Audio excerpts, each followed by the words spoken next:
I guess I should start with a little background. My name is Greg, and I'm a 38-year-old software engineer living in a suburb of Chicago. My wife, Rachel, and I have been married for about 12 years. We met in college, fell in love fast, and were that couple everyone admired. At least, that's what I thought. We did everything together. Movies, dinners, and of course, chess. We had a tight-knit group of friends, including Steve, my chess partner of 15 years. We met at a local chess club, and over the years we became more like brothers than just friends. So when I started sensing something was off with Rachel, I dismissed the feeling. I thought it was just my imagination or perhaps stress from work. It started with little things. I noticed that she was spending more time on her phone, but when I asked her about it, she would laugh it off. Just work stuff, she'd say. Whenever I tried to engage her in conversation, she would often cut me short or seem distracted. I thought maybe she was just busy planning some surprise for me, or perhaps she was just going through a phase where she needed her space. Life was hectic and I figured we could work through it. But then things escalated. One night I came home from a chess match with Steve feeling pretty good about my game. I walked in and Rachel was in the living room glued to her phone. She didn't even look up when I walked in. That was unusual. Rachel was always welcoming when I came home. I tried to spark some conversation, but she brushed me off, saying she was busy. When I went to the kitchen for a snack, I couldn't shake the feeling that something was off. I decided to check her social media, something I never did because I trusted her. But there it was, just sitting there, a seed of doubt growing into a weed. A couple of weeks later, I was at work when I got a text from Steve's wife, Linda. I was surprised since we didn't typically text each other. She sent me screenshots of messages between Rachel and Steve. My heart dropped. They were flirty, filled with innuendos and emojis that made the hair on the back of my neck stand up. I felt the world tilt beneath me. As I read through their exchanges, I could hardly believe it. How could this happen? My mind raced. I felt nauseous, anger bubbling up inside me, and yet an odd calmness washed over me. I didn't want to jump to conclusions just yet.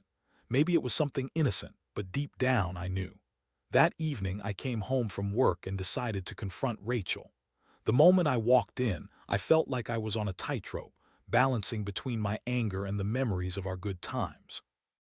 She was in the kitchen making dinner and I could smell the chicken roasting.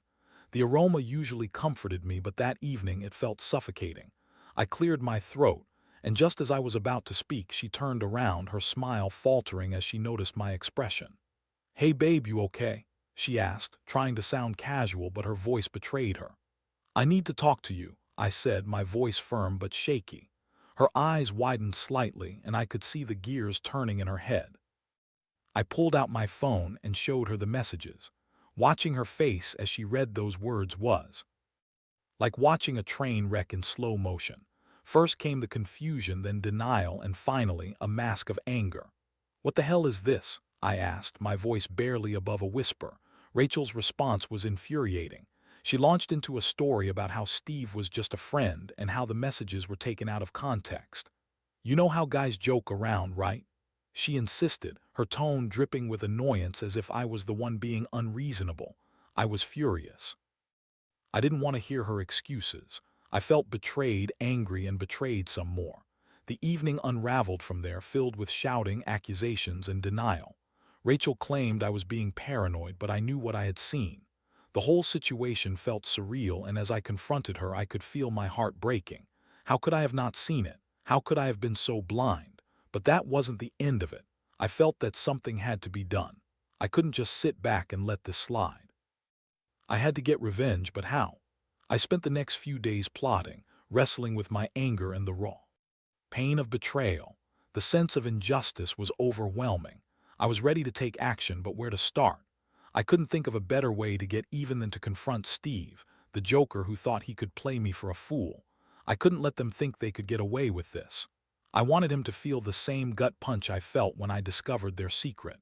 But how would I go about it?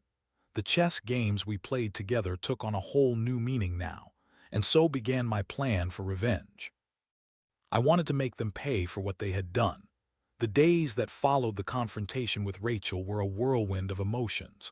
I was wrestling with anger, betrayal, and an overwhelming sense of confusion. The nights were the hardest. I'd toss and turn in bed, the shadows of our once happy life dancing mockingly around me. Rachel would lie next to me, pretending to be asleep, but I could sense her tension. It felt like we were living in two separate worlds within the same house, and the silence was deafening. I spent hours calculating my next move while still trying to maintain some semblance of normalcy. I went to work, but even the simplest tasks felt monumental. My colleagues noticed my distracted demeanor, but I brushed off their concern. I had bigger fish to fry. I focused on the chess matches I had with Steve, using them as opportunities to gather information. It was during one of our weekly matches that I decided to enact part of my plan. We typically played at a local cafe on Thursday evenings, a cozy spot with ambient lighting and the smell of coffee lingering in the air. I arrived early, setting up the board and pretending to be focused on the game. But in reality, my mind was racing. I watched him intently as he walked in, jovial as ever, completely unaware of the storm brewing beneath the surface. "Hey, Greg, ready to get your ass kicked?" he joked, slapping me on the back. I forced a smile, even as the thought of Rachel's betrayal gnawed at me. I couldn't let him see what was going on. I had to play this right. As we played, I became increasingly aware of how easy it was for me to compartmentalize my feelings. I played with a purpose now, making moves that were deliberate and calculated, just like his relationship with my wife had been. The game was meant to be a battle of wits, but I was playing for something much deeper now. With each piece I moved, I imagined it was a pawn in my revenge scheme. "Rachel's been really busy lately, huh?" I said casually, trying to gauge his reaction. Steve looked up, brow furrowed. "Yeah, she mentioned something about work. You know how it is with deadlines." I forced a chuckle, but inside I was boiling. He didn't even know the half of it. "Yeah, she's all business these days," I said, leaning back in my chair. "But I think she's got some time for fun, too." I was laying the groundwork, hoping to push him into a corner with my insinuations. The last few moves of the game played out in slow motion as I calculated my next steps, not just on the board but in the larger game of life. After the match, I pretended to tuck my pieces away, but I was watching him. "You're still planning that poker night next week?" I asked, knowing full well he'd invited Rachel. "Definitely. It'll be good to unwind a bit," he said, completely oblivious. That was my opening. "You think Rachel would like to come? She could use a break. I mean, you're all friends after all, right?" "Sure, the more the merrier," he said, grinning. I left that cafe with a plan forming in my mind. I wasn't just going to confront Steve, I was going to expose him. I wanted Rachel to see the reality of her choices, to understand the depth of betrayal she had thrust upon our lives. The poker night would be my stage, and the audience wouldn't just be the regulars. It would include Rachel. As the days ticked away, I executed the rest of my plan with precision. I discreetly invited a couple of friends, people who would enjoy the show, some of our mutual friends who had known Steve for years and could provide a supportive audience for my reveal. I wanted Rachel to realize that her actions had consequences. The night of the poker game arrived, and I was a bundle of nerves. I set up the living room, dimmed the lights, and laid out the snacks. The doorbell rang, and I took a deep breath before opening it to let in Steve, who was as carefree as ever, laughing and joking as if nothing were wrong. Rachel arrived shortly after, her smile faltering when she saw the setup. "Wow, looks fun," she said, masking her surprise. "Just a little friendly competition," I replied, locking eyes with her. There was a fire in my gut, and I knew I had to keep my composure. As the game progressed, I kept the atmosphere light while internally plotting the perfect moment for my reveal. Conversations flowed, drinks were poured, and laughter filled the air. But beneath my calm exterior, I was like a coiled spring, ready to snap. Halfway through the game, I leaned back in my chair and casually brought up a topic that had been gnawing at me since that day: Rachel and Steve. "You know, I've been thinking about how close you two have gotten lately. It's nice to see friends supporting each other, right?" Steve looked confused, glancing between Rachel and me. "Yeah, I guess. Rachel's just been really helpful with my projects. She's got a lot of great ideas." "Of course," I countered, "but I never thought that helpful would include late-night texts and flirty messages, right? The atmosphere shifted. Rachel's face went pale and she shot me a look that could have burned a hole through the wall. "Greg, what are you talking about?" she demanded, her voice trembling. I could see Steve struggling to piece together what was happening. "What do you mean?" he asked, his easygoing demeanor cracking. I pulled out my phone and flashed the messages on the screen. The room fell silent. I watched as realization dawned on Steve's face and shame washed over Rachel. "You've got to be kidding," Steve said, his voice barely above a whisper. The fallout was immediate. Rachel tried to defend herself, spewing excuses that felt rehearsed and insincere. She claimed it was all a misunderstanding, that Steve had taken her words out of context, but I wasn't buying it. I knew what I had seen, and the hurt I felt surged back to the surface. Steve, on the other hand, looked like he had been punched in the gut. "I had no idea, Greg. I thought it was just friendly banter," he stammered, his confidence evaporating like mist in the morning sun. What I had hoped would be the final blow turned into a chaotic scene, filled with accusations and denials. In that moment, I felt a mix of triumph and sadness. I had executed my plan, but the reality of the situation was heavier than I could have ever anticipated. As the night unraveled around me, I could only wonder how everything had spiraled so far out of control. I had wanted revenge, and I had gotten it, but at what cost? The laughter that once filled our home now turned into a cacophony of hurt and betrayal. The emotional impact hit me harder than I thought it would. The chaos of that night felt surreal. As the confrontation escalated, each word flew like a dagger, aimed at unmasking the truth behind Rachel and Steve's betrayal. I sat there, my heart racing, watching Rachel's facade crumble, her bravado fading into the shadows of what we once had.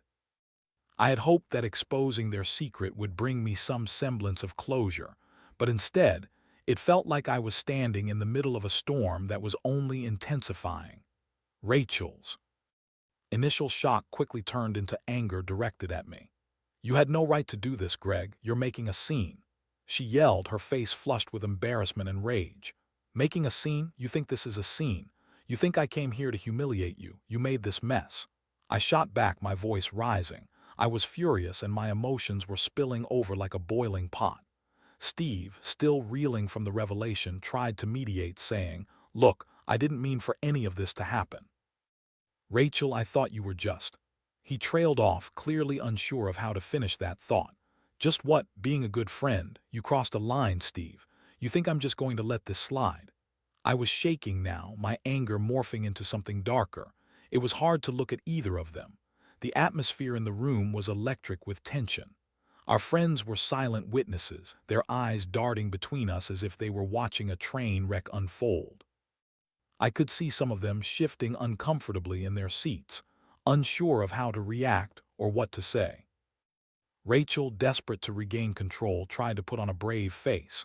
"I can explain, Greg. It was just flirting. It didn't mean anything," she pleaded, her voice shaky but her tone defensive. "Flirting? Is that really how you want to play this?"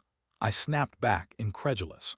"You think it's just flirting when you're sending him messages that are clearly more than that?" I gestured emphatically toward Steve, who was looking more uncomfortable by the second. "I didn't mean to hurt you," Rachel stammered, her voice lowering as she shifted from anger to regret. "I never thought it would come to this."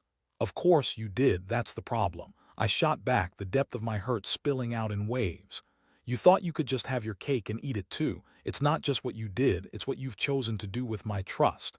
Steve shifted uncomfortably, finally breaking his silence. "I'm sorry, man. I never meant for this to happen." I thought it was harmless, really. His voice was barely above a whisper and I could see the shame etched on his features. "Harmless?" I laughed bitterly. "You think sending sexy messages to your best friend's wife is harmless? Have you lost your mind, Steve?" Rachel interjected. "You don't understand our relationship. You never have." But I did understand. I understood all too well. As the argument escalated, I started to feel a pit of despair opening up inside me. Everything that made sense just a few hours ago was now a chaotic mess. The promises we made, the life we built, all felt like a distant memory. I was not only losing my wife, I was losing my best friend too. In the middle of the heat, one of our friends, Amy, finally spoke up, breaking the tension. "Guys, maybe we should take a breath. "This isn't going to help anyone," she said, her voice calm but firm. I appreciated her attempt to defuse the situation, but it felt like too little too late. I needed to make a decisive move. "You know what? I can't do this right now." I stood up, feeling dizzy from the emotional whirlwind. My friends exchanged glances, sensing the gravity of the situation. "I want you all to leave. Just go. I need a moment to think." Rachel's eyes widened in disbelief. "Greg, please don't do this." But I was already moving toward the door, my heart pounding. "Just go," I shouted, and the room erupted into chaos as they scrambled to gather their things, the weight of the moment hanging heavily in the air. Once I was alone, the silence was deafening. I stared at the empty chairs and the remnants of the snacks we had prepared, the laughter and joy now replaced with an overwhelming sense of loss. It wasn't just anger that consumed me, it was grief. Grief for the marriage I thought I had, for the friendship that had been shattered, and for the future that now felt uncertain. Suddenly, everything came crashing down on me. The hurt, the betrayal, the realization that the person I loved had chosen to deceive me with someone I trusted. I sank into the couch, covering my face with my hands, feeling utterly defeated. I had wanted revenge, but I had never envisioned it would lead to this level of destruction. Amidst the turmoil, thoughts raced through my mind. What was I supposed to do now? I felt lost and alone, as if I was standing at a crossroads with no clear path ahead. There was an emptiness where my dreams of building a life with Rachel had once been. Days turned into a blur as I tried to process what had happened. I avoided social media, staying away from places where I might run into Rachel or Steve. Part of me wanted to lash out, to hurt them as they had hurt me, but the other part just wanted to hide away and numb the pain. I found myself playing chess alone, each move a reflection of my own chaotic thoughts. The pieces on the board looked like the fragments of my life that had been scattered, and I had no idea how to put them back together again. Each game felt like a battle, not just against my opponent, but against the memories that haunted me. In my solitude, I began to realize I had a choice to make. I could either let their betrayal define me, or I could rise above it. It was time to stop focusing on revenge and start focusing on my own healing. I needed to confront my pain, to learn from this experience, and to figure out what I truly wanted moving forward. As I reflected on everything, I considered my options. Was reconciliation with Rachel even possible? Did I want that? Or was it time to close that chapter and move on? The questions lingered, but I knew I had to find answers. This was my life, and I suddenly realized I had the power to choose how to move forward. With that thought in mind, I made a decision. I wouldn't let this define me. I would emerge stronger, wiser, and ready for whatever came next. What I needed now was clarity, and I was determined to find it, even if it meant facing the hardest truths. In the days following that chaotic poker night, I found myself in a haze of confusion and heartbreak. I had kicked my friends out, left alone to face the aftermath of the storm I had unleashed. The silence in our home was suffocating, a stark contrast to the life that used to fill these rooms with laughter and love. I spent long hours contemplating what had transpired, trying to make sense of it all. Rachel and I hadn't spoken since that night, and I felt a mix of relief and anxiety. Part of me wanted to confront her again, to demand answers, to unleash the full force of my anger. But another part of me, the part that was slowly seeking clarity, knew I needed to step back and really assess the situation. I decided to take some time off work, not just to escape the routine, but to figure out what I wanted moving forward. During this time, I slipped into a routine of solitude, avoiding places where I might run into Rachel and Steve. I started going for long walks, trying to clear my head. My mornings were spent at a nearby park, watching the sun rise, feeling the cool breeze against my face. It was peaceful, but it also made me realize how lonely I felt. One afternoon, I was walking through the park when I noticed a small chess game taking place. A group of older men gathered around a table, deep in concentration. I watched for a while, and it reminded me of the camaraderie I once had with Steve. The thought hit me like a brick. How could someone I trusted betray me so deeply? It wasn't just about the affair. It was about the bond we had, the years of friendship that felt like they had been thrown away for something so fleeting and irresponsible. I decided to approach the group to join in. It felt good to engage with others, to focus on something other than my heartbreak. The chess games were a welcome distraction, a way to channel my thoughts into strategy instead of despair. I played several matches, meeting some interesting characters who shared their stories and offered perspectives that were surprisingly refreshing. It was during one of these games that I met Jerry, an older gentleman who had a knack for reading people. He noticed my distracted demeanor even while I was focused on the board. "You seem troubled, my friend," he remarked, his tone gentle but firm. I sighed, putting my pieces down for a moment. "Yeah, you could say that. I've been dealing with some personal issues." He nodded knowingly. "Relationships can be the most challenging games we play, can't they?" Those words resonated with me. I opened up a bit about what had happened with Rachel and Steve. I didn't go into all the details, but I painted a picture of betrayal that had taken me by surprise. Jerry listened intently, occasionally offering a few words of wisdom. "It's natural to feel anger and betrayal, but remember, you cannot control what others do. You can only control how you respond," he advised. His words struck a chord.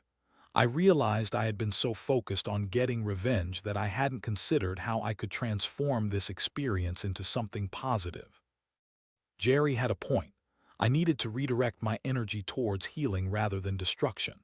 As the days passed, I began to explore new hobbies, diving into things I had always wanted to do but never had the time for. I took up painting, something I found oddly therapeutic. I also started reading again, losing myself in novels that transported me to different worlds. I even joined a local gym, finding solace in the physical exertion that helped clear my mind. And then there was chess. I began playing regularly with Jerry and the others at the park, and through these games, I started to rebuild a sense of community. I enjoyed the challenge of each match, the thrill of strategizing and outmaneuvering my opponent. Chess became a form of therapy for me. It was a way to reclaim my identity and regain my confidence. But despite my newfound pursuits, Rachel remained at the back of my mind. I had avoided contacting her, but the question of what to do about our marriage lingered. I had initially thought that confronting her a second time would provide some closure, but now I wondered if that was even necessary. One evening, as I sat in my apartment, staring at the chessboard and contemplating my next move in life, my phone buzzed. It was a message from Rachel. My heart raced as I opened it, unsure of what to expect. "Can we talk? I miss you. I'm so sorry for everything," it read. I felt a wave of emotions wash over me: anger, sadness, nostalgia. A part of me wanted to ignore it completely, to shut that chapter of my life forever.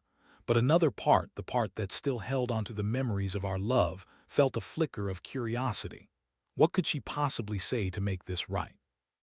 After agonizing for a while, I finally decided to respond. "I'm willing to talk, but it has to be in person." We agreed to meet at a cafe we used to frequent. I arrived early, my heart pounding as I waited for her. How would this play out? Did I even want to hear what she had to say? When Rachel walked in, it was like time had stopped. She looked different, more vulnerable, perhaps. Her makeup was minimal and her hair fell loosely around her face. I could see the anxiety etched in her features, and part of me felt a pang of sympathy. "Greg," she said softly, hesitating as she approached the table. "Thank you for agreeing to meet." I nodded, unsure of what to say next. "I've been doing a lot of thinking," she began, her voice shaking slightly. "I know I hurt you and I can't express how sorry I am. I messed up, Greg. I let my emotions get the best of me and I didn't consider how it would affect us."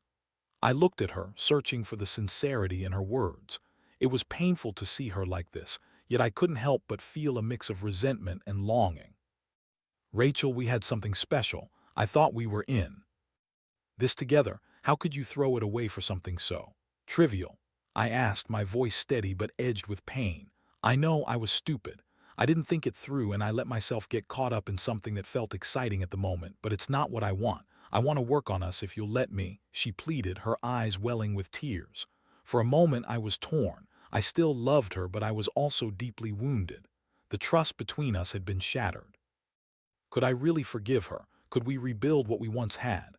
I don't know if I can just forget what happened, I said finally, feeling the weight of the truth. You hurt me, Rachel, and that's not something I can easily brush aside. I understand, she replied, her voice trembling.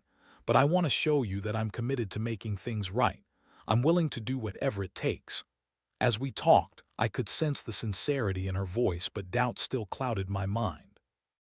I had spent so long trying to heal, trying to find my footing after the betrayal. Could I really step back into the life we once shared? I had a choice to make. I could either walk away and start fresh, leaving everything behind, or I could take a leap of faith and see if we could rebuild. The question was, which path would lead to my true happiness? In that moment, I realized I needed to make a decision not based on anger or revenge, but based on what felt right for me. As Rachel continued to speak, I listened closely, my heart and mind battling for dominance.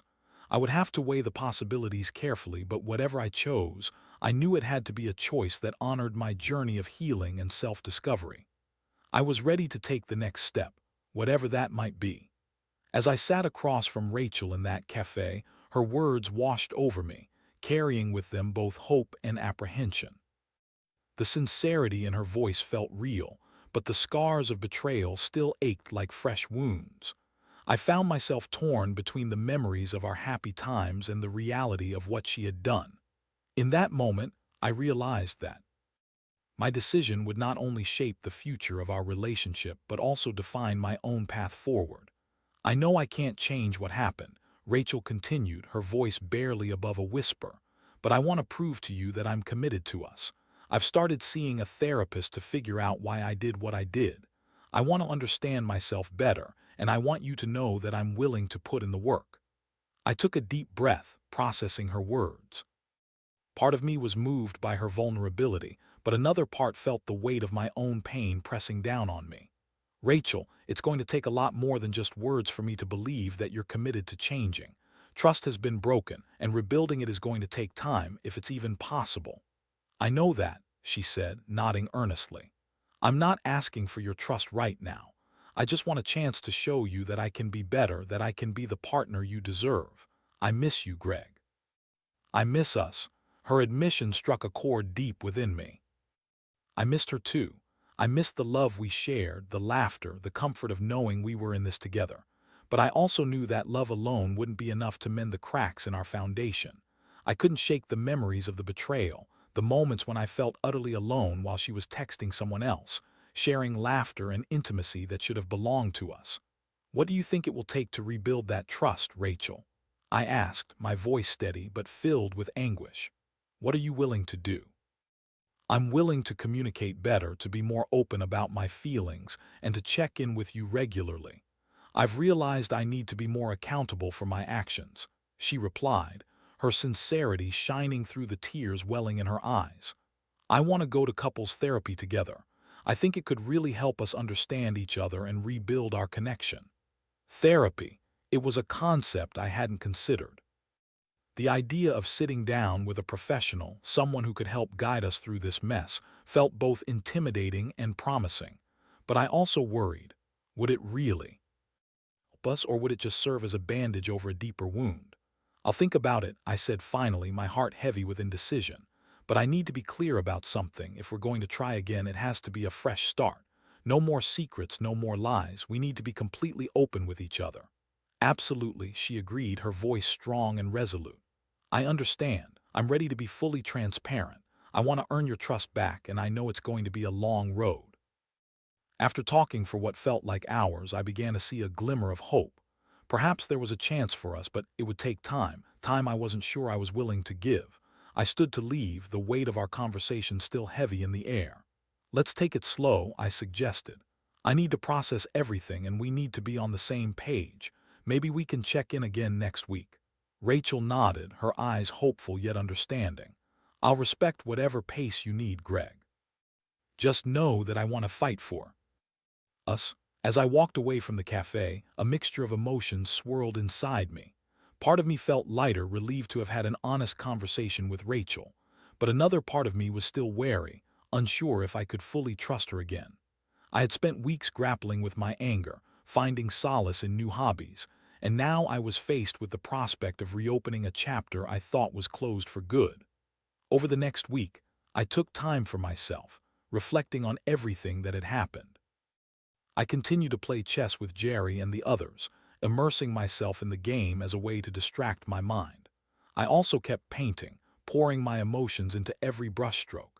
Each canvas became a reflection of my journey, my struggles, my heartbreak, and my desire to heal.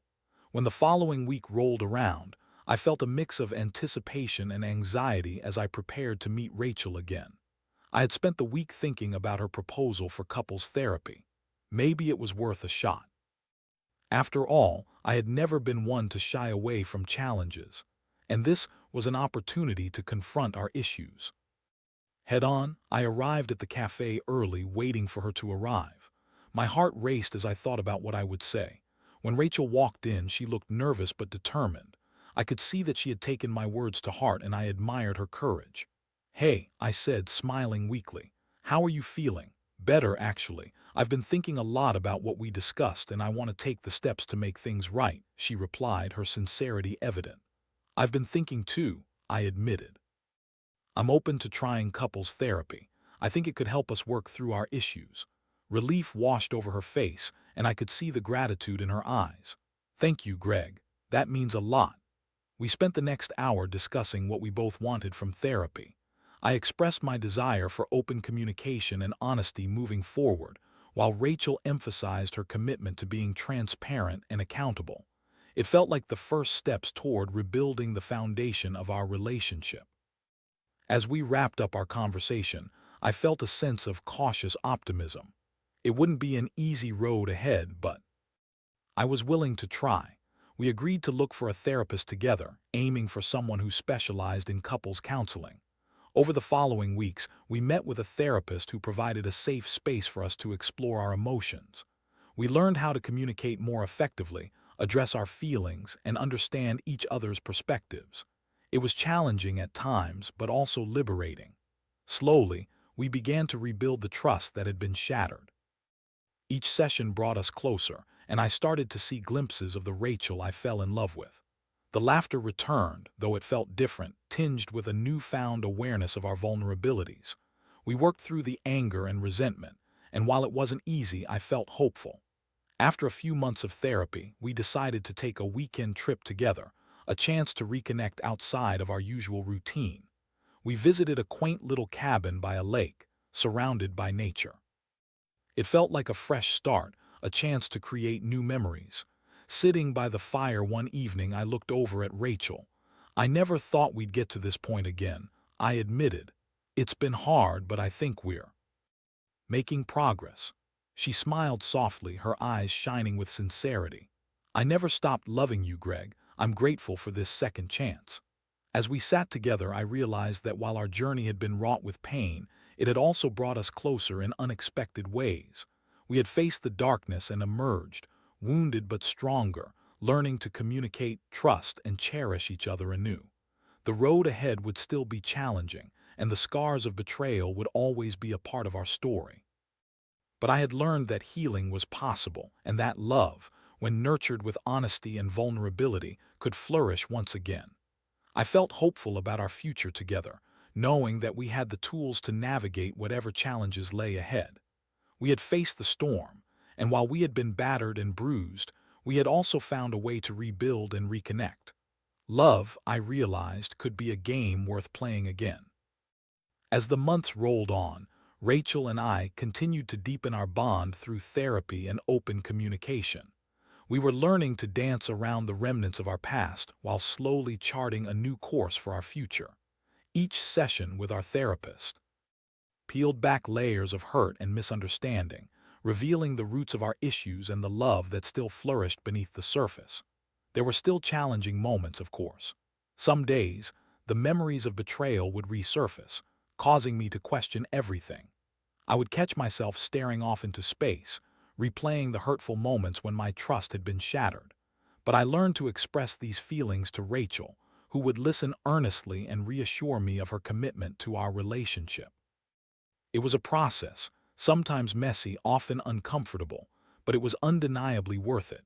One crisp autumn evening, after a particularly productive therapy session, we decided to go for a walk through the nearby park. The trees were ablaze with color, the vibrant oranges and reds reflecting the warmth that was gradually returning to our relationship. As we strolled hand in hand, I felt a sense of peace enveloping us, a comfort I hadn't felt in a long time. "Look at how beautiful everything is," Rachel said, her voice filled with wonder as she pointed to the trees. "It's like nature is showing us how to embrace change." I smiled, feeling the truth in her words. Yeah, life has a way of reminding us that change can lead to growth. We've definitely gone through a lot, haven't we? She nodded, her expression serious for a moment. "I know I've made mistakes and I'll always regret hurting you, but I'm grateful we're here together working on this. It means everything to me." As we continued walking, I felt the warmth of her hand in mine, a tangible reminder of the journey we had taken together. We had faced the storm, and while we had emerged with scars, we also carried newfound wisdom and resilience. That night, as we sat on the couch watching a movie, I couldn't help but reflect on how far we had come. I turned to Rachel, who was absorbed in the screen, and I couldn't help but smile. "I don't think I've ever felt this connected to you before." She looked over, her eyes sparkling with surprise. "Really? Really?" I confirmed, taking a deep breath. "It's like going through this whole ordeal has stripped away the layers that were hiding who we really are. I appreciate you more now than I ever did." Rachel smiled, a mixture of relief and happiness washing over her. "I feel the same way. I think we've both learned so much about ourselves and each other." As the credits rolled on the movie, I turned serious for a moment. I still have moments when I feel a wave of anger or sadness about what happened, but I also know that we're working through it together, and that's what matters. Rachel nodded, her expression thoughtful. "I promise to keep working on myself, Greg. I want to be the partner you deserve. I'm committed to being honest and open, no matter how hard it gets." It was a promise I desperately needed to hear. I realized that my healing wouldn't be linear, and that it was okay to have those feelings surface. What mattered most was that we were committed to facing those feelings together. Over the next few months, we continued to build our new foundation. We started exploring new interests together, cooking classes, hiking, and even joining a local community center where we volunteered. Each experience brought us closer, allowing us to create new cherished memories while reinforcing the trust we were rebuilding. One evening, while we were cooking dinner together, Rachel turned to me and said, "You know, I've always admired your ability to strategize in chess. It's impressive how you think several moves ahead." I chuckled, stirring the pot of pasta. "Well, it's all about being prepared for what might come next, just like life, right?" Rachel nodded. "Exactly. And I think we're learning to strategize our relationship too. We have to be proactive, not reactive." It was a profound moment, and I understood exactly what she meant. We had to be intentional about our love, to nurture it as if it were a delicate plant that needed sunlight and care. A few weeks later, we decided to attend a local chess tournament. As I sat across the board from my opponent, I felt a mix of nerves and excitement. Rachel cheered me on from the sidelines, and I could feel her support giving me strength.